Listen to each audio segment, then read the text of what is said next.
Good morning, ladies and gentlemen, and welcome to the NFT Morning Show. Today is Wednesday, June 7th. We have so much to talk about. If it is your first time listening, we run this show Monday through Friday, 9 a.m. to 10:15 a.m. Eastern Time each and every week, where we discuss all things NFTs, crypto, technology, entertainment, gaming, finance, and just about everything in between. I'm your host, Pio, here with co-host extraordinaires, Nifty Nick. He's going to join the show in just a second. I'm sure he's going to talk about that Brooklyn smog that he was dealing with yesterday. He had all the air filters in one room. I mean, the guy was just fighting a war against the fires that are happening up in Canada.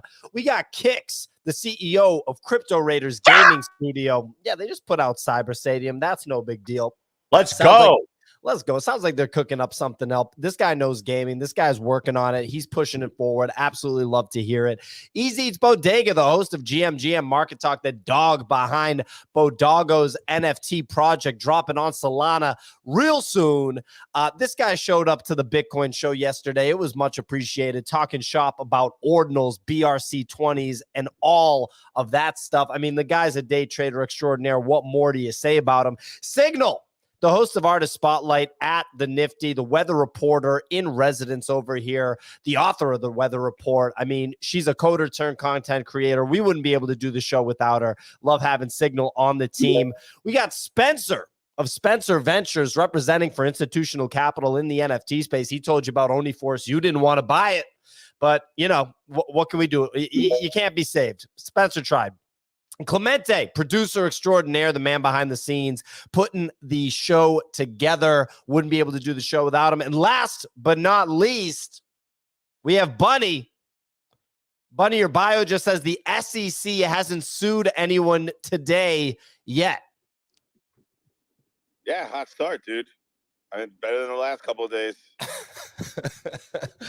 Bunny, you know, what do you make of what's going on with the SEC? Are you going to be taking anyone to court?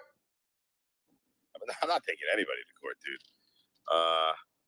Honestly, the only thing I've been concerned about is Bitcoin, right? Harry Potter, Obama, Sonic 10. That's up to over 21 million market cap. The NFT absolutely flying as well. It's up to like 0.7 something. It's really hard for me to think about anything else because I faded that at like 500K and 0.02 floor. So yeah, it's okay because I think some people talk about left curve. This was the left of the left curve. So I mean, you really had their devs are cracked. Yeah, literally. No, literally, their dev smoked crack live on Telegram the first day of the coin drop, and yet somehow they still produced like this little gambling platform on their website where you could risk your Harry Potter, Obama, Sonic 10, right? So they've delivered. If they throw out black hoodies, they've done more than every NFT project in the space. So wow, and crack. And to be clear, when you say Bitcoin, you don't mean actual Bitcoin. You mean the fact that the ticker for this shit coin is $Bitcoin, but the actual name of it is what? And I mean, it makes sense now, P. I didn't know they smoked crack live on Telegram Spaces, but like that's kind of innovative, like funny, but like in like I'm doing crack right now way. You know what I mean? Like that's like something two crackheads, can kind of come up with together. And I'm not even going to say they're crackheads. They could just occasionally do crack. I knew a guy back in California that would occasionally do it like once a month. So these guys can be the same way. Real stand-up gentlemen, Monday through Friday, and do a little crack on the weekends. But just want to quickly comment on the wildfires from Canada. I read that if you are outside in New York City for 24 hours, it's the equivalent of smoking 6 cigarettes. That doesn't even sound that bad to me. I know. You know what I mean? Well, look, a couple things, guys. First of all, I wish I found out about the guy smoking crack live on the show. I found out about 13 minutes ago. Easy told me right before we went live. So that was my live reaction because that is like one of the best things I've ever heard. Because why hasn't somebody in crypto done that yet? Smoking crack is something most people don't do, but I feel like you'd want to watch somebody do rather than do yourself. So pretty interesting stuff there for sure. Also, Bunny, what is the full name of the token? Harry Potter. Harry Potter. Yeah, Harry Potter, Obama, Sonic 10 Inu, or HPOS 10i for sure. I love that they threw Obama in there. That's without question the funniest part of that name, in my opinion. But anyway, look, we're gonna get cooking. We're gonna get into it. Before I go any further, what's going on, Sig? How you doing? Yo, man, I thought you were getting smoked down in New York. I saw the picture. I actually thought it was AI at first because I did not believe that that level of smog could be on New York. Yeah, I mean, it looks like Beijing. That just looks. Is it that bad right now? Yeah. And the crazy thing is that they're saying that this is the equivalent of only smoking 6 cigarettes a day. Like I'm not sure if cigarette smoking isn't bad or if the smog isn't that bad. I'm trying to figure out. Cigarette smoking's really bad, bro. Dude, so where's Nick right now? Has he left the house in the past 24 hours, or is he just like in some kind of Nick bubble surrounded by filters, like But Dyson filters? Oh, for sure. He's Dyson filtered out of his mind right now, dude. We Go Nick ahead, and I had a real quick. Nick and I had a meeting yesterday, and the smoke was getting real bad outside, and he was like freaking out. He was like, "No, I gotta find a mask or something. I gotta put something on, or else I'm gonna lose it." So he stopped, and for like 5 minutes of the meeting, he was walking around trying to find a mask in his apartment. What do you think this mask is going to create? This just like pocket of clean oxygen right here, and then just like the smoke is going to surround him, but he's just going to have this little bubble of perfect oxygen just walking around. I love it. I don't know. I'm gonna tell him to go out of town. That'll be good for him too. To just Well, be out if in the you want to woods. meet up with them, you got to only go to places where he can hold his breath and get to. So like a restaurant, he has to be able to exit his building, hold his breath, and make it to there in time. We got dinner last night, and I'll tell you, he was talking about the smog. Speaking of the devil, how's it going, Smoggy? You seem unconcerned about it. Let me just tell you, last night, the air quality index outside was about 200. What was it in my bedroom, Pia? 180. 3. I had it down to 3. That's how good the air quality is in there. I had 3 air filters running inside of my bedroom. But let me tell you, the group chat for the building that I'm in was literally people being like, "Oh my God, I can't breathe in my room." And I'm in there like a freaking baby in a hospital. Nick, quick question. What dinged you on the score 3 points? Like, why didn't you get a perfect score? There's just inherently, you have air circulation going on anyway. So there's going to always be some sort of new airflow coming through. 3 is incredibly healthy. Frankly, anything below 50, you're pretty much good to go. Okay. But I had it pumping 3 air filters, 2 of them at 100%, 1 of them at 50%. And let me just tell you, it's fresh. Dude, 3 is ridiculous. Like when you go to the countryside, it's like 47. Okay. Would you rather be in the south of France, or would you rather be? I put on boy mode. I, for one, would much rather be in the south of France for a number of reasons, none of which have anything to do with air quality. I'm going to actually agree with Spencer on this one. Well, Spencer went on record, ladies and gentlemen. He'd rather be in the south of France than Nick's room in Brooklyn. I don't know. That's a questionable call for me. Nick's only going to be with us for a few minutes today, but Nick, are you doing all right? Are you hanging in there? Because I know the smog. Look, you were right. I said that there was no smog. There's a considerable amount of smog, so you were correct.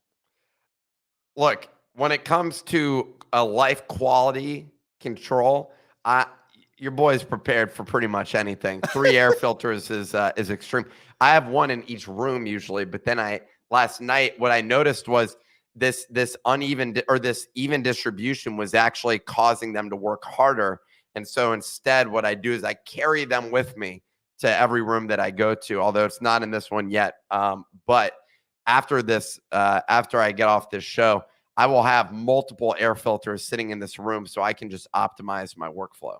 I mean, I love it, man. I love it. Look, we're gonna get into the weeds. Is there anything you want us to know before we dive into the show, Nick? I mean, I asked you to pop on and just nick this show real quick. Is there anything that you want to do during that process real quick? I've been using the pickup line that Ivan commented, and which is what? Hey, girl, you want to see great air quality control? Has it been working? It works, dude. I'm just telling you, it's pretty effective. And Pio, I just want to let the record state I am still skeptical about cigarette smoking being bad for you. If you could sit out in that smog for 24 hours and it's only 6 cigarettes, that's I think 1 cigarette every 4 hours. I don't believe that. I mean, most people like the smoke, like before vaping, you know, and then when everyone used to work in offices, the smoking crew, they were outside at least more than 6 times. Like they would go outside before work, the 10 o'clock break, the lunchtime break, the 3 o'clock break, and then that weird 5, 6 o'clock. And then you have the evening. So actually the smoke's not that bad. I agree. I agree. All right, let's start smoking cigarettes on stream. Exactly. I think what the problem is that like our great grandparents lived during the Industrial Revolution. Smoking was probably cleaner than breathing the air outside, but now we have like kind of baby lungs from all this fresh air. That's probably why it's harder for us to smoke cigs. I know people, if you go to Europe, there's plenty of like, 90-year-old people smoking cigarettes. But that doesn't mean there weren't like thousands of 90-year-old people who died from smoking. So like, I don't know. There's Prove a it. nice prove it. Prove it. Show me them. Okay. Dig up the graves. You want me to find the data on lung cancer? Nope. Show me the people. Show me the people. What's the coffin show called? Coffin drop. Floppers. Coffin flop. Flop them out. I want to see all these. Coffin flop them right in front of me. They're dead bodies. They ain't got no soul. Ladies and gentlemen, that is a reference to the popular Netflix show, I Think You Should Leave. If you're in an offbeat humor, it's a good one. Before we dive into the show, Bunny, you have your hand raised. Bunny smokes cigarettes. What are you going to weigh in with? Like I could save a lot of money if I go to New York right now, right? Because that means I only have to smoke half the amount of cigarettes I normally smoke. Is that how it works, Bunny? Like as a cigarette smoker, because there's a smog in New York, are you attracted to the city right now? Like you want to come to the city and breathe in this air, and that'll actually in this economy, dude, they're kind of expensive. I mean, so if I bring a car in from New Jersey, I feel like I could save a ton of money. Well, appreciate that, Bunny. All right, ladies and gentlemen, enough silliness. Let's get into the meat and potatoes here. Today's episode is brought to you by BoDoggos, the upcoming NFT collection on Solana, created by our very own Easy Eats Bodega. As most of you know, Easy is an NFT day trader, community builder, and ultra prolific content creator. But some of you probably don't know his NFT origin story.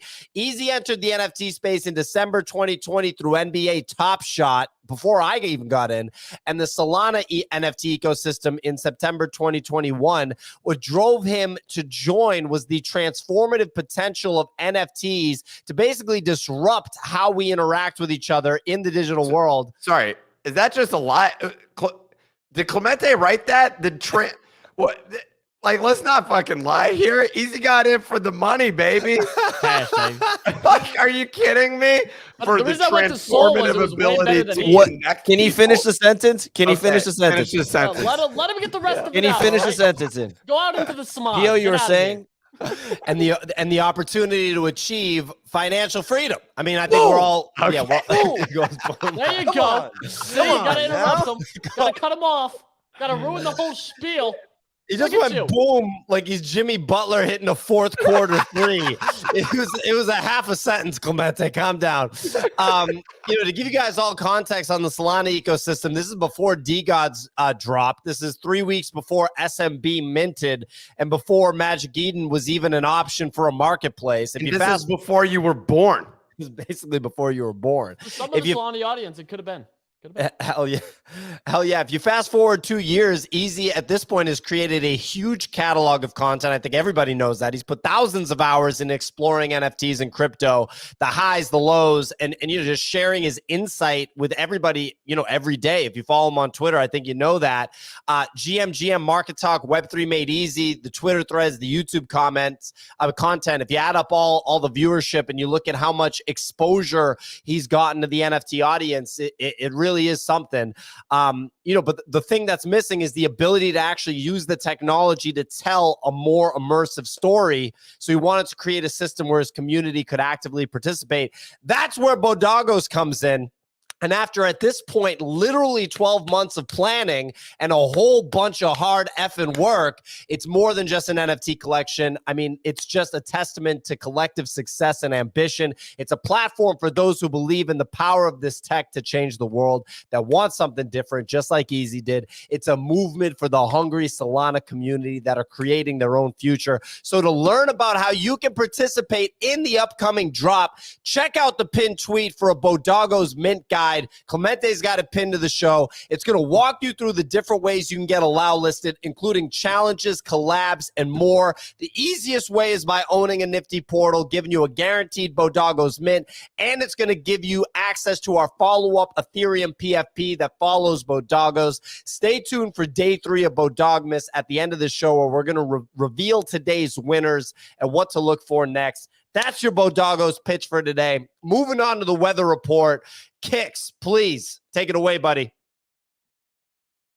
Kicks, you're muted, Today's buddy. Wednesday, the 7th of June. I know my mic was muted. Volume coming in today, $39.9 million. That's Blur, $29.2 million.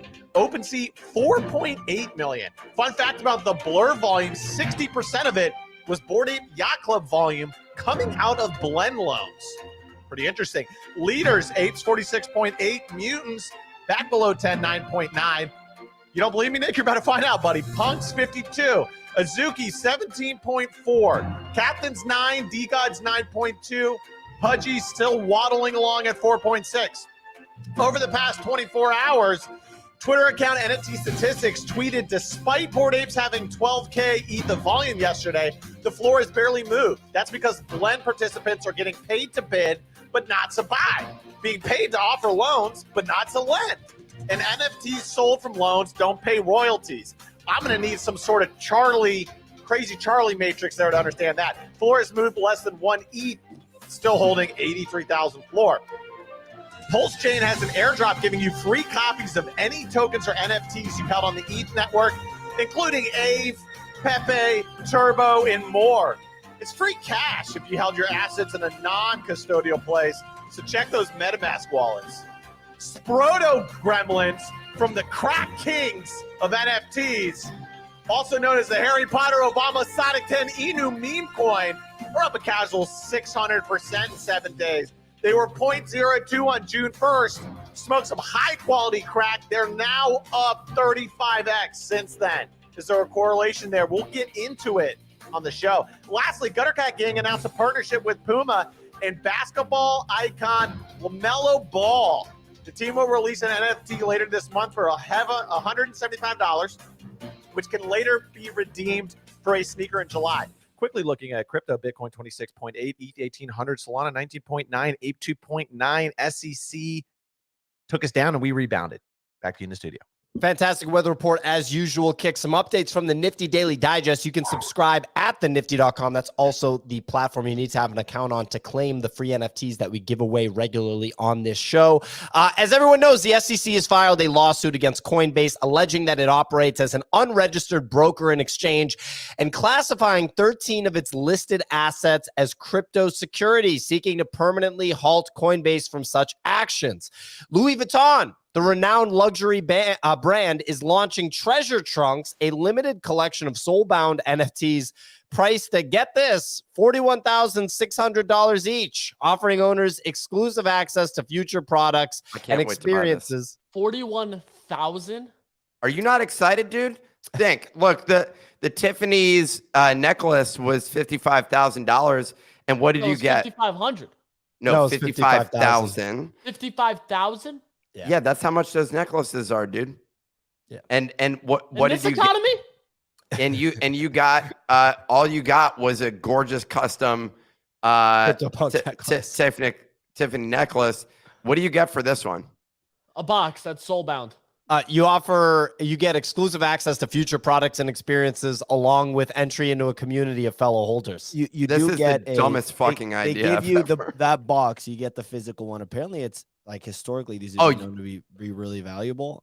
You and then do get the can physical. Also, you can you get the physical, and you also can purchase these keys that give you like access to exclusive drops, and those exclusive drops you can sell them. So from that standpoint, okay, that makes sense. For context, I don't know if you know it. $40,000. Hold on 1 second. So hold on. Well, let me ask you real quick. Was the Tiffany necklace worth $55,000? That's a Tesla and change after tax. Well, what do you think it was worth that? No. Okay, I don't either, or I wouldn't spend my money on that, but I feel like they sold out and there's a lot of people that love those A necklaces. 2016 Porsche Cayenne.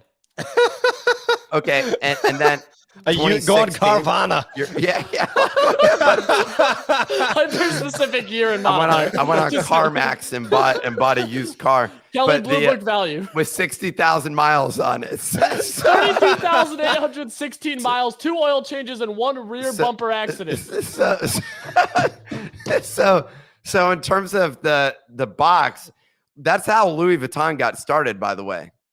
Was literally with those was with suitcases that were square. Sure, and apparently it was like an innovation at that point in time. Like everyone else was using chests, like I think to like carry shit. Yeah, that's why pirate treasure chests look that way, right? Because they were blending in with like normal carrying luggage. Yeah, so literally like my grandmother immigrating here is just taking like a big old chest, and then Louis V came through and was like, here's a suitcase. I mean, those were the days. I mean, damn. A single-family, double-wide trailer implemented into the ground in southern Alabama for this box. I'd actually take the box over that. Well, you do know in Alabama they're against crypto, right? Apparently. And why is that, Kicks? Baptist. It's because they're Baptists. That's exactly what it is. Well, anyway, I'm not saying I got a problem with Baptist. Great food, generally a good time. Alcohol free though. Alcohol free. Spencer is also buy them on secondary. You don't have to buy them for 40K. A little better.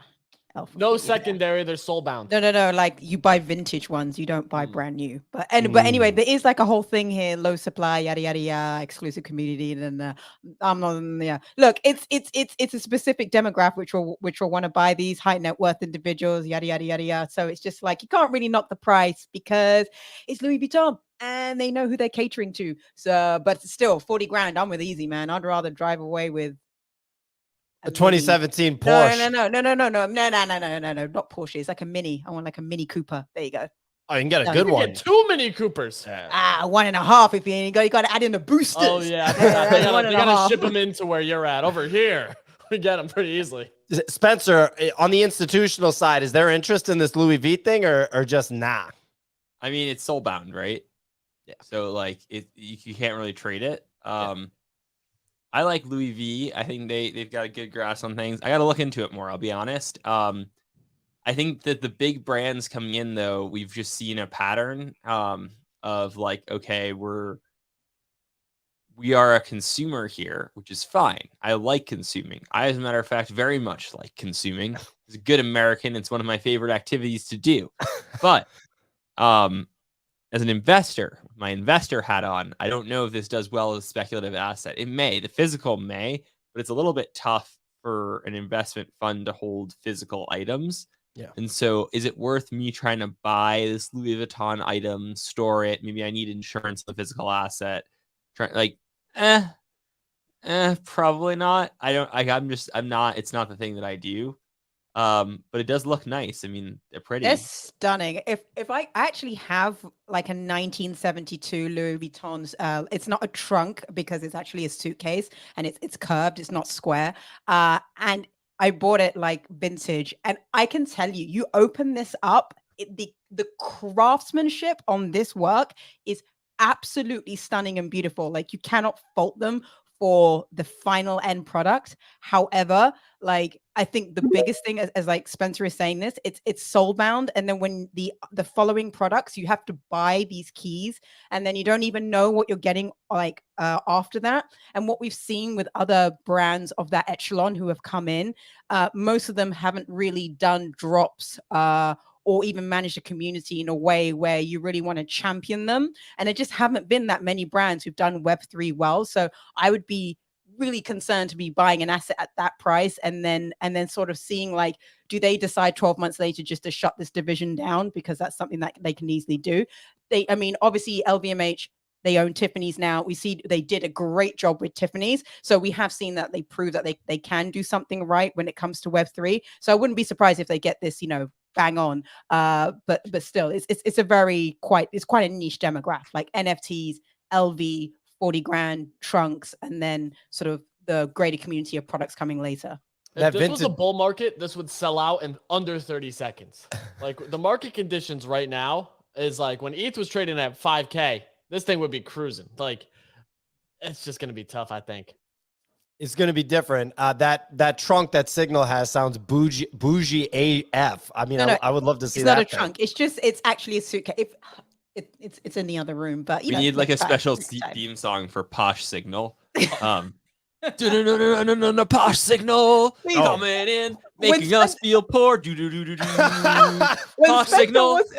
When Spencer was in Paris, he was like, "Oh, there's a Louis Vuitton store. I think I'll just go in and get like that hoodie, which I don't know how much it was, like $3,000 for a hoodie." And I was like, "Spencer, what's wrong with you? Did you ever get it?" I didn't get the hoodie. Because I'm not posh like you, Signal. Some of us have dreams. We're just window shopping. Posh Signal. Posh Signal.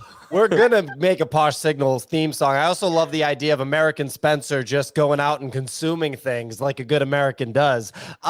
Moving I want to on. see Spencer run his fund up so hard that he can go full Richard Hart on us, even just for a minute. Like as I a think it's joke. gonna happen. You don't have to do it as your like whole life, but like for like 2 weeks. I just want to see you Richard Hart some luxury stores. I think it's going to happen. Moving on to get through this newsletter so we can get into the meat and potatoes here. Fidenza, 545 sold for $1.2 million, marking the 5th highest Ethereum sale. That's 625 Ethereum for Fidenzas. Just 3 weeks after Fidenza 725 sold for over $1 million at the Sotheby's Grail auction. When I talk to people in my network that are on the fine art side, they say that the top 3 artists that people are looking for in the fine art side of the NFT space are Tyler Hobbs, Beeple, and Sam Spratt, and these Tyler Hobbs Fidenza sales feel like that is accurate. $2 million sales in a few weeks during a bear market. Damn, that's pretty good. The SEC has filed an emergency motion requesting a Washington, D.C. federal judge to freeze the assets of Binance U.S.'s subsidiary due to alleged disregard for U.S. laws. Talk about Operation Choke Point. I don't want to talk about that anymore. It's boring. Moving on. So we got crypto thought leaders responding to the SEC court filings. We saw Brian Armstrong post links of things to come out and support. We saw different VCs come out and say, we stand with Brian, this, that, and the other thing. Let's talk about this a little bit. Cameron Winklevoss. Notice that they didn't talk about the money that they owe customers on Gemini Earn, but they were semantics. Jack Dorsey came through. I don't know. Let's touch on this a little bit, and then we'll get into some of the other stuff in the NFT market. I don't know, Spencer. What do you think about what's going on here? I know we talked to you about it 2 days ago. The crazy thing to me about all this is the spectacle of it on Twitter, right? Yeah. Like Coinbase is putting out like this graphic, right? Like they have graphics ready to go with all the stats. You even saw the SEC. You saw Gary putting out like some Canva graphics too, right? Like that's just nuts to me that this is what this has come down to. Is it's like it all feels like political theater, but it's not going to be decided by us, right? Like, and if you look at almost all of Gary's tweets, Zach XBT has responses with more likes on them, being like, "You clown, you goon," like you absolutely. Jack Dorsey openly calling ETH a security too caught me off guard. He was just like, "Oh, but Jack is like a weirdly outspoken ETH critic." Yeah, well, he's a big time Bitcoin maxi. If you remember in 2020, I want to say he made it so that if you do hashtag ETH on Twitter, it was the Ethiopian Olympic. It was like the flag, basically representing the Ethiopian Olympic team in the Olympics that year. So he's basically like trolling ETH. But go ahead, Spencer. Or Easy. I was going to say he also quote tweeted Brian Armstrong's "We should only focus on Bitcoin" tweet and like resurfaced that because he was like, yeah, maybe you should go back to your roots. Like it was just very like in a time like that to just be hyper outspoken about that. It was really interesting to see. Spencer, and I'll hold back because obviously I can go off on Bitcoin right now, but I'll hold back. Spencer, please go ahead. Yeah, I was just gonna say that look, this is, and I know this is an unpopular opinion here, but this is all the most bullish thing that could happen for crypto. That's what's going down right now. Because we just need clear guidance in the US. It almost doesn't matter what happens. It's the risk of this looms over crypto until it happens. And there's no way whatever happens is as bad as people think it's going to be. Even let's game it out. There's kind of 2 scenarios here, right? One is Coinbase loses this suit and everyone's like, all right, we're just going to go build off US shores. US becomes not a crypto hub. And all the big companies redomicile, right? So be it. Other one is Coinbase wins this suit. I think it's actually a little bit more likely to happen. And in that case, we know what is and isn't security. We have a lot of more clear guidance. Maybe Gary gets some issues. Like we kind of just know what's going forward. Either way, like this had to happen at some point, right? Yep. It had to come to a head. It's coming to a head. It's not a bad thing. It's coming to a head. Clear guidance, above all, is always better than question marks. And that is really where we're headed right now. Now, people, I think right now the discourse I've seen way overestimate how quickly this is going to happen, right? This is not going to be a quick thing. This case is going to take years. Yep. Like we're still dealing with freaking Ripple, right? And that's like 10 years, I think. 10 years, right? So wouldn't shock me if this case takes 5 years, right? So it's just the starting for it now. I think in the next bull market, the next cycle, this will still be playing out. That's my prediction. Well, we saw crypto rally after this too, which was like more interesting to me. Was like it sold off initially and then just absolutely rallied real hard the following like couple hours into today. And is still like holding fairly well. Like Bitcoin broke above 27K, which is a good thing to see. And then on top of it, like there's a lot of speculation that the Ripple case will actually be settled this July, is like what a lot of the skeptics are stating after 10 years, to your point. And I think that that may have some cause and effect. The other thing I thought that was most interesting about the Coinbase case after diving through it was they're being sued in the lawsuit for operating an unregistered brokerage. So like the specific claims were around Coinbase Wallet, Coinbase Prime, and the fact that they market make and settle. And Gary specifically commented on the fact that Wall Street is not a hedge fund, which I thought was like really interesting comments. And then doubled down by saying we don't need more digital currencies because the yen, euro, and dollar are already digital. So like that statement to me was really interesting because it seems like it's just really setting this tone and like tonality around the fact that CBDCs seem imminent and that that's like their goal at this point and that the dollar's already digital. Clearly it hasn't been backed by anything for decades at this point without the gold standard. So there was just a lot of like really interesting verbiage behind it. Yeah, I mean, they've been positioning for CBDCs. If you ask any like hardcore Bitcoiner, they'll tell you that CBDCs are not an if, but a when. And I do feel like that statement you just pointed out by Gensler is a definitive, positioning for CBDCs. It takes them a long time to do anything, so I still don't think that's going to happen right away. You got Fed now next month, which is like the digital starting point. Layer. Yeah, it's like that's a starting point for businesses to settle without banks and settle peer-to-peer. That goes live next month for like their initial trial phase of it. So like you're seeing that. You're seeing globally a lot of CBDCs roll out with South Korea, Hong Kong outlining 8 of the 13 cryptos that are now able to be purchased by Hong Kong residents. Like there's a lot of like overlap globally that's going back and forth between this. And it seems like the US is taking one stand on the opposite side of the spectrum as like the East. Yeah. Kick, Signal, any thoughts on this before we move on? Kicks is thinking. Yeah. I mean, I don't really have any comments to add on what everyone else was saying. I thought it was interesting that like Robinhood had all of these coins and didn't get sued. And then today they just quietly like removed all those coins. They haven't been removed yet.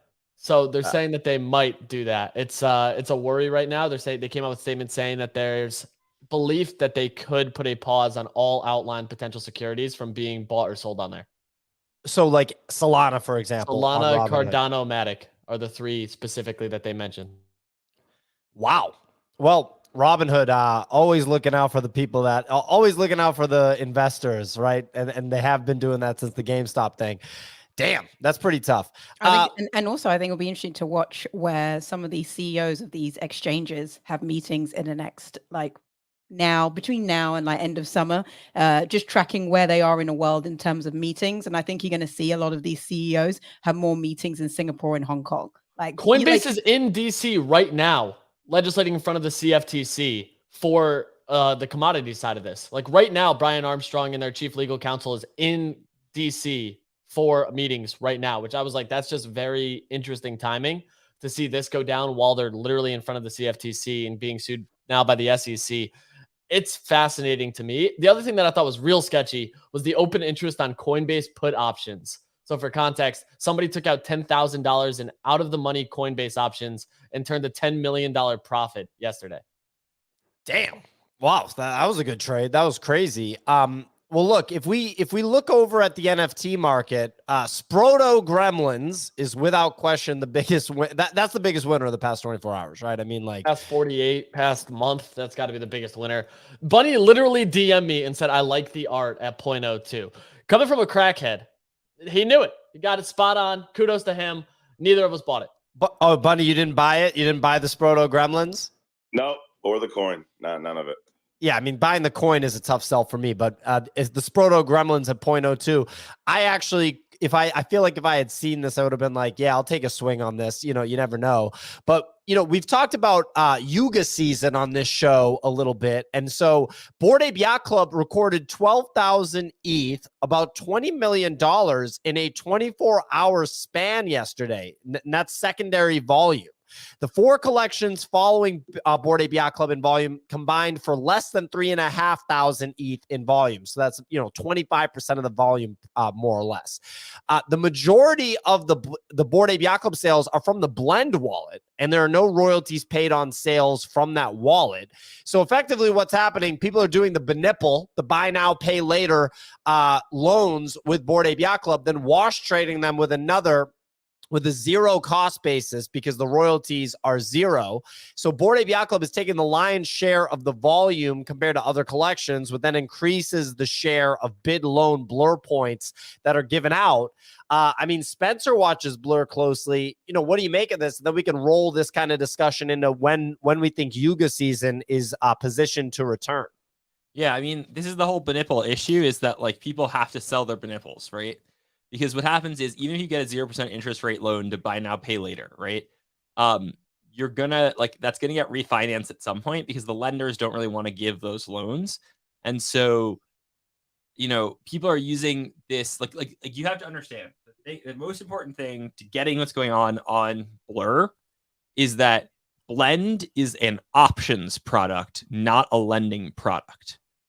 And the funding rate for the options is the interest rate.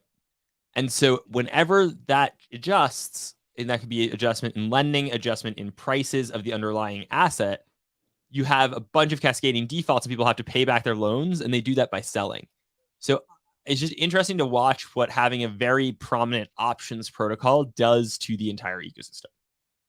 Yeah, I mean, it's interesting. And Bored Ape Yacht Club wise, you know, Yuga Labs wise, Easy's been talking about the vessels. What do we think about, you know, potential price action for Yuga and Bored Ape Yacht Club here, you know, for the summer pretty much? Like, it hasn't been Yuga season for a little bit. Easy's bullish on these vessels. Spencer, are you accumulating any Yuga Labs assets right now? I've not been super actively accumulating some stuff. I do agree with Easy. I don't know. I'm a little bit torn, right? So like my view is I think Yuga Labs is coming out with a trading card game. We saw that. I tweeted that out. Physical trading card game or a digital trading card? Digital. Something like Hearthstone. I tweeted that out. A lot of people were DMing me screenshots and various things. Garga actually replied to that tweet cryptically. So I think that, I don't know, my mind, it confirms it, but I think they're coming out with a trading card game. I love trading card games. You guys know that. Yep. Big Magic guy. Spencer likes Magic. But I don't know what the right exposure is to the trading card game. I think before I'd buy vessels, I might just buy Other Deed Expanded. Candidly, it seems like if you're looking at like a 2 vessels to 1 Other Deed Expanded, I kind of have an out there theory, and we'll see what this goes. But I think that the vessels will actually take your PFP to the other side. So I think that, like, we saw a history of with 10KTF, they like to collaborate with other PFPs. I have this kind of crackpot theory, call it, that vessels will let you port your PFP to the other side. That's what the vessel is for. And that you'll be having like a trading card of your non-Yuga PFP by like a virtue of having Renga a vessel. Yeah. And so it'll be like a Renga, a Cool Cat, a Moonbird, a World of Women, like those types of PFPs. You'd be able to bring it to Other Deed with the vessel. Exactly. I mean, I like it. And it sounds like Gargamel actually acknowledged your tweet. Easy, what do you, like, where does the vessel play come from in your mind? It's the game. Like, that's the asset needed in order to play the game. It's for the Maras, which is supposedly, a lot of people speculating, going to be the cheaper side of the PFPs. So like Kodamaras are what a lot of people are speculating is the next kind of like cheaper entry into the Yuga ecosystem. It's going to be needed for the game that's outside of heavy metal, the Legends of Mara. Heavy metal is going to have its own game. So I'm just like betting on these cheaper assets to be the focus for where we're going right now. I like Spencer's Other Deed Expanded because you need an Other Deed Expanded in a vessel to play the game. So I think that there's going to just be positive correlation for the two of those assets leading into the release. Yeah, and I'm seeing here that Franklin, very well-known Bored Ape, said that he's going to have an announcement today, probably around 11 a.m. after this show. Do we think that this is an announcement of his own thing or an announcement that he's going to come back and start market-making Bored Apes again? I hope he comes back. Honestly, I hope he comes back. He was a great participant. He's just part of like that OG era. And I saw that he was flipping, I think, the Gremlins for 0.08 or something. So I was like, you know, basketball Twitter is a bit boring. He's back on NFT Twitter. He's on basketball Twitter? Do you remember when he left, he said that he's not going to pay attention to crypto Twitter anymore. And then he started tweeting a lot about basketball. But I don't think he got the same level of engagement. So he's back to crypto and NFTs. I don't know. It'll be interesting. Let me tell you, he's going to get zero engagement. It doesn't work that way. Anyway, go ahead, say. No, it'll be interesting to see what he says. I would love to know exactly what happened because he never really explained. So I don't know if his announcement will be something to do with that or it will be his own like project, because I think he has enough clout, especially within the ape community, to actually drop something and people would want to be involved. There's some. Go ahead. I was gonna say there's something too that Franklin was always talking about, a big licensing deal he had signed with a bunch of his apes, and so I'm curious if it has anything to do with that, or if it is him coming back. You know, I'd love Franklin to come back. It's like there's such an era because he and Osef and Mando kind of left Bored Apes around the same time for very different reasons. And it was like, whoa, like that really felt like the end of an era.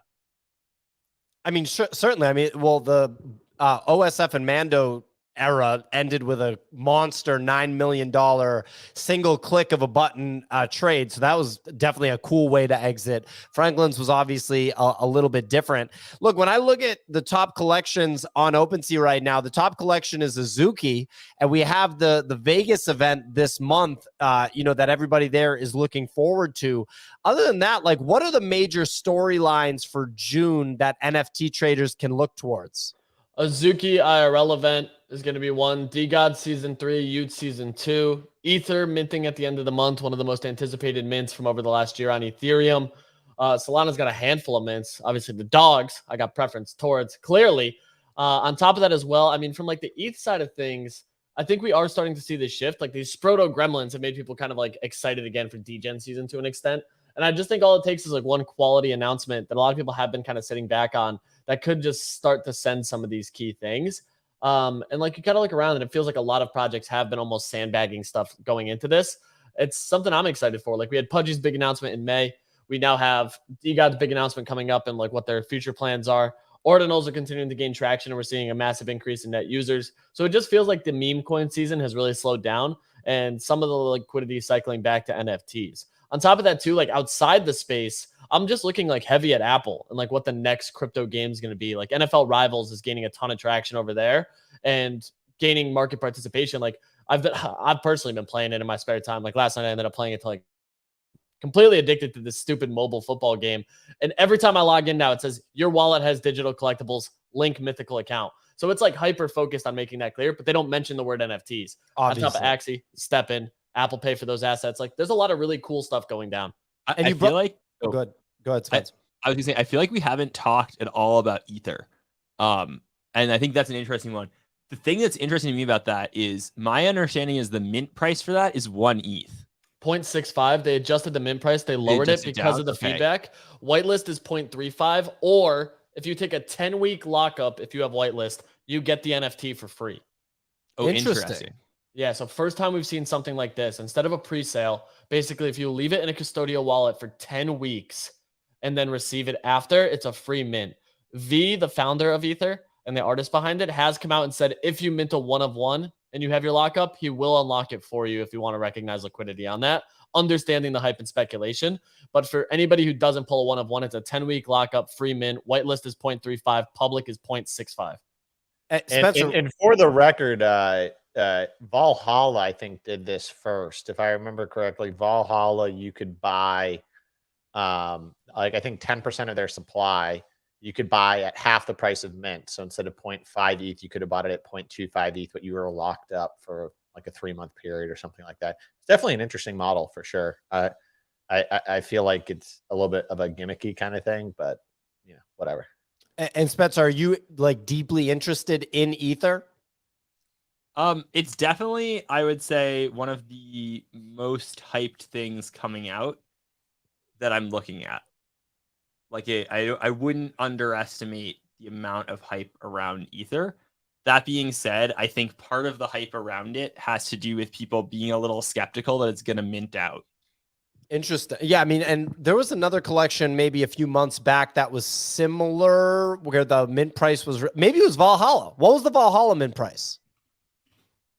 I want to say it was like half an ETH. Yeah, so Yeah, I it's think half an ETH, and if you locked it up, it was 0.25.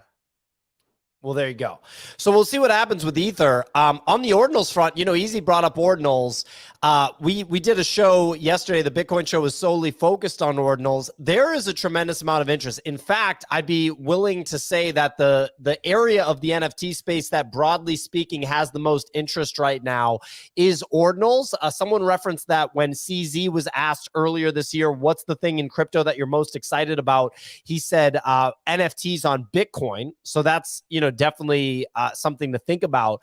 But when you start bringing out the Ordinals discussion, it definitely attracts a lot of eyeballs. Kicks, I know you've had exposure to Ordinals for a while. Are you in it day in and day out right now? No. I'm busy building stuff, but I do keep like a pretty good tab on it. Like I'll check like the prices at least like once a day. It seems like there's like a little bit of a pullback going on right now. I think we probably like this last run, onboarded a decent amount of mostly like, ETH traders and Solana traders to Ordinals. But I think we're getting like close to saturation there just based on the prices. Like Bitcoin frogs, I think went above 0.1. They're down to 0.059. Bitcoin Bear Cubs is down. Pingu's is down. That peaked at like 0.056. It's at 0.02 right now. So seeing a pullback, at least like in the PFPs and stuff like that. I talked to Wu in Discord this morning. He said that there's definitely some bullish price action around smaller collection sizes, art, and some of the older things. There's an art project by this guy named Nolish. He launched it like in March or April, kind of faded. It actually went all the way down to like 0.05. Now it's up to 1.4 ETH. That's trading on ETH, actually. A lot of that is around like rumored collaborations between ZK Shark's project, OMB. Well, they have the rare sats. Nullish was the one who found. He's a sat hunter. Block 9. And it was Distortion by Nullish, right? The one you're talking about? Yeah. So that it's a little confusing because there's a project on 4 ETH. collections. There's a project on ETH that's like 1.4 ETH, and then there's some projects over on Ordinals that are like around a similar price point. So yeah, there's definitely interesting things still going on, but I think like the meta that was really popular 2 weeks ago, where you're just like minting any Ordinal thing you can get on and trying to flip it for like an easy 3 or 4 or 5x, it seems like that's pulling back a little bit. And now people are kind of like focusing their attention on some other things. But once again, like my play with this whole thing has been just, keep tabs on the market, make some trades here and there. Because if Ordinals really do take off in like an ETH-like way, ETH NFT-like way that happened in 2021, you want to be familiar with the space. You want to understand how to trade in it and stuff like that. But like right now, I'm not seeing like, up only action or anything really crazy going on outside of like the Nolish and OMB stuff.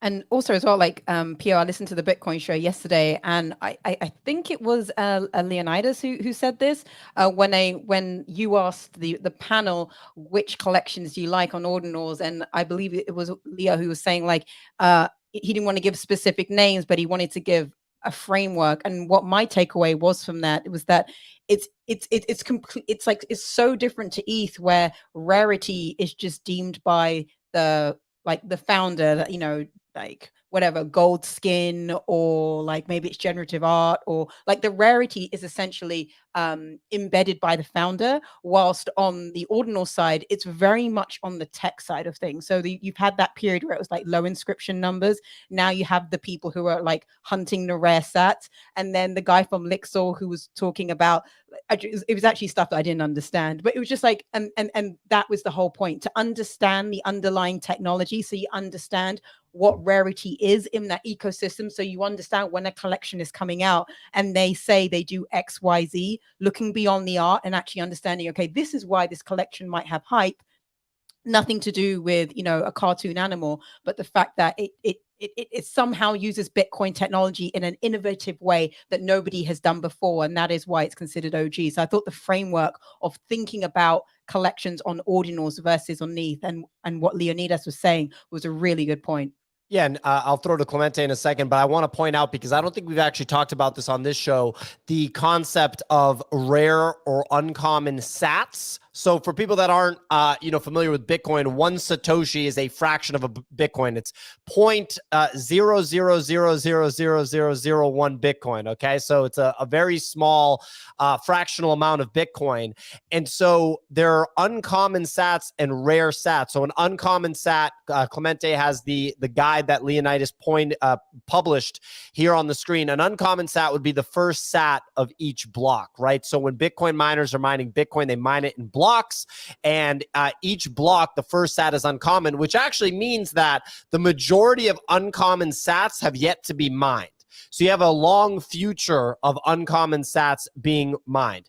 A rare sat is the first sat of each difficulty adjustment period. So the difficulty, I don't want to get too technical for people, but the difficulty adjustment period of Bitcoin has to do with the hash rate. It has to do with the basically the problems that Bitcoin mining miners try to solve via computing power. And that's what secures the Bitcoin blockchain, okay? And so the point is that there's provenance built into the underlying Satoshi that an NFT is on. So just stick with me here for a second. There is provenance on the underlying Satoshi that the NFT is on. So that also goes for sort of collectible Satoshis. For example, the Satoshis that were in the Bitcoin Pizza Day transaction, right? The iconic transaction where somebody bought a couple of pizzas for 10,000 Bitcoin, that basically proved that Bitcoin was money because somebody actually accepted it as a medium of exchange. You know, they exchanged pizza for Bitcoin a long time ago. The sats that were mined by Satoshi Nakamoto himself from the Genesis block and the blocks following, those also have collectible provenance. So it's a cool mechanic that you don't really necessarily see on other blockchains that applies to Bitcoin. And I just think it's a very interesting thing that a lot of people aren't thinking about in the NFT world, is just having actual provenance on the Satoshis themselves that the NFTs are on. Clemente, go ahead. Go ahead, Kix. Sorry. You go first, Clemente. You're muted. Clemente, you're muted, buddy. Good mic discipline, though.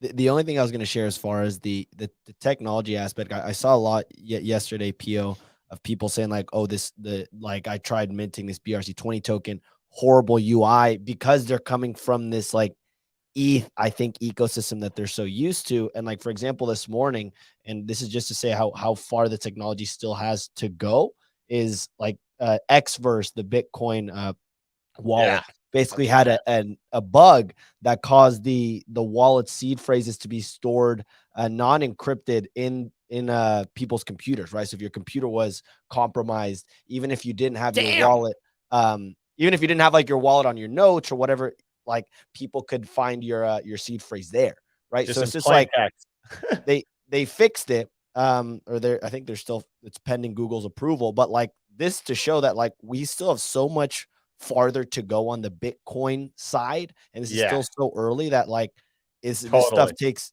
time. It kind of gives me flashbacks to like MT Gox, you know what I mean? Like there's just Mount Gox. Yeah. When you're that early on, you know, there's definitely like some security issues, right? Like this stuff hasn't been battle tested for 5 years or 10 years. Like, so Yeah, definitely want to be, careful with that stuff for sure. I literally almost transferred a third of a Bitcoin into an Xverse wallet yesterday. Do you use Chrome is the question though? Yeah. Oh, damn. Okay. I was brave, so I'm safe. Okay. Yeah.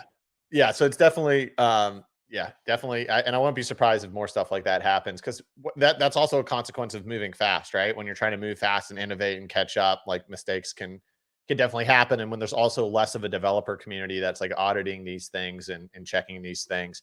But just to quickly go back to the rare sat thing, I definitely think it's very interesting. It's a very interesting thing, like this idea of rare sats. Actually, like back in February, I had an idea where I thought it'd be cool if you had like a PFP project or like an art project, and based on like how rare the sat was that you inscribed on determines like the rarity of the art piece, the generative art piece, or the PFP collection. So there's lots of cool things you can do that. My big caution point though is that you got to be careful about the narratives that people are pushing sometimes. I definitely think that there's value here, but I definitely also think that a lot of people that are probably pushing this thing super hard probably have accumulated a shit ton of these and obviously want these things to have provenance or have worth. Like, yeah, I personally think like getting something from block 9, like that's really cool, right? Getting something from like the first block after every epoch, like I'm not sure that, you know what I mean? Like you can make up really anything. Like I saw on that list, one of the things was palindromes. So just like sats that have like a nice rhythm to the numbers. Like I collect every third block that's been mined by an individual out of Canada. Exactly what I'm like hyper focused on is like Canadian third blocks of every epoch, and like they're really special to me. Those maple syrup blocks. Exactly. Moose blocks are actually what we call them, but to each their own. I don't know. Exactly. It's also so. Yeah, go ahead, Spencer. It's crazy to me the degree to which these ordinals like is so much around these specific narratives, and I just don't know that I buy that these are the narratives that will matter in the next cycle. Yes, like probably it's way more if there is an X copy of ordinal art, right? It's going to be holding that X copy ordinal art that probably has the long-term value over 5 or 10 years. Not that you held something from the pizza Bitcoin blocks that was some random piece of whatever that no one cares about 10 years from now. But you can inscribe over it. It just sort of gives like, it's almost like getting a special canvas and then throwing something on the canvas that's special. The canvas itself isn't that important, but it's a great base. It's almost like where's the location of your apartment? If you build a crappy apartment on top of a good location, it's not great. But if you build a good apartment on top of a good location, that's good. So Leonidas pointed out that there are 13,000 uncommon sats in the Binance Bitcoin wallet, and CZ actually responded.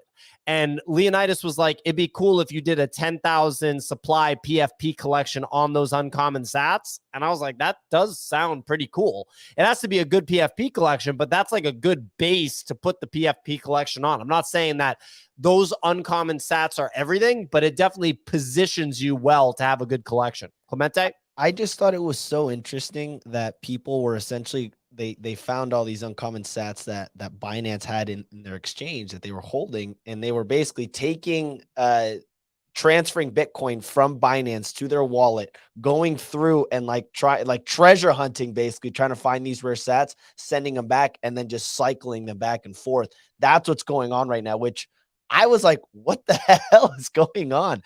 But it's like such a race to like cover ground right now. This is like the great migration almost, where people are trying to stick their flag into things and make their claim. But at the end of the day, we don't know which ones of these like things or land that gets claimed is actually going to be valuable in the future. That's the trick. So like once again, like I would definitely once again like use your own logic in your own brain. Like, you know what I mean? Like block 9 that was ever created, right? Like I can definitely see a sat from there or something you inscribe on that having some real value. I mean, that's a super old block, right? But like, I think definitely being careful when people try to stretch that narrative a little too far. Like you probably shouldn't be buying something 50x just because it's on a big pizza Bitcoin block. Because like once again, what did we just talk about today? Autoglyph, right?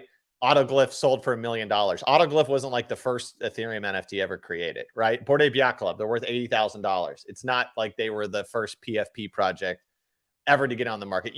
There is historical value. There is provenance to these things, but you kind of have to use your own judgment in terms of how much these things are worth. Else, that flashback to 2021, you would have spent half of your bag buying all these historical Curio Ethereum cards NFTs that are not up at all 2 years later. But the people that sold them to you are up. Yeah, they did very well. They literally crushed it. Clemente, we got our day 3 of BoDogmas winners, huh? Yeah. Let's go through it right now. Hold on, just tweeting that out. So yeah, this is. I was reflecting about this last night. Literally, the whole reason why we do BoDogmas and this whole initiative that we've built out is like through a mix of the content and the free NFT platform, we've essentially been able to find and create a system where people can walk the walk of like, hey, who's been here every single day? Who's been collecting these free NFTs? Who's been following Easy through this journey where we're all trying to navigate the latest trends, what's been going up, down, etc. So I'm really excited for the next like 7 days of giveaways we're gonna do. But for today, what we're gonna do is we have 11 winners, and I'm just gonna rip through them real quick. Oh, and I'm gonna share my screen. But we have Digital V, Greeny, StoneFox.eth, Alvin, Our Everyday Earth, Mulan, Reggie Tank Top. I love these names. Anderson, Eric, Noah Meatballs, Whole Coiner 7 are the winners for today. And we picked these. So I like sharing the kind of what we chose or why we chose these people. Literally today, it was people that collected yesterday's free NFT and shared their edition number, and people that consistently listen to Easy's GMGM Market Talk show. What's been super cool has actually been, as we've been DMing these people, like how excited they are. They're like, dude, I've been listening to, like, someone has been listening to shows or Easy's content for the last year and a half. And they're like, dude, I've been waiting for BoDoggos for literally 12 months. Hell yeah.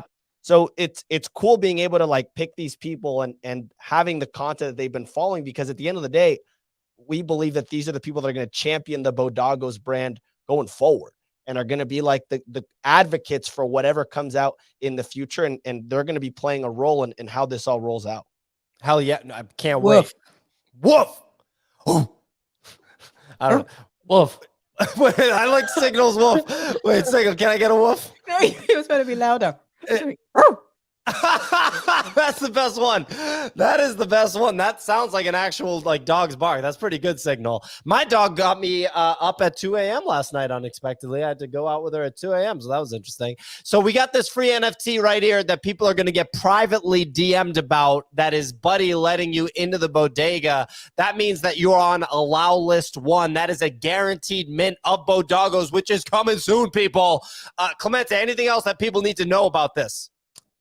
Stay tuned. We're going to start releasing, I shouldn't even be saying this, but we're going to start releasing like little clues on essentially what the prereqs or what our process is going to be like for picking the next day's winner. So if you sign up to, like, the number one thing I'd say is just follow BoDoggos and sign up for the newsletter, because we're going to be, over the next 7 days of giveaways, we're going to be picking different mechanics there. And also, if you've been, last thing, if you've been around for a while, if you've been following Easy for a while, you've been collecting our free NFTs, show it off. Let us know.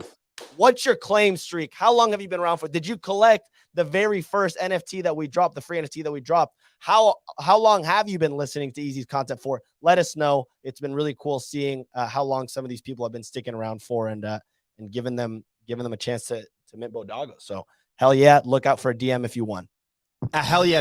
No free NFT today. We're taking a day off. We'll be back with a free NFT tomorrow. Make sure you collect it if you want to have a chance to get this special free NFT that represents a spot on the dog list, allow list 1. Look, there's going to be more clues. Clemente's just doing his thing, building out this mechanic, and just stay tuned. Anyway, we'll be back tomorrow on the 8th, Thursday. We do the show Monday through Friday, 9 a.m. to 10:15 a.m. Eastern every week. Share the podcast, share the YouTube channel with people outside of Twitter.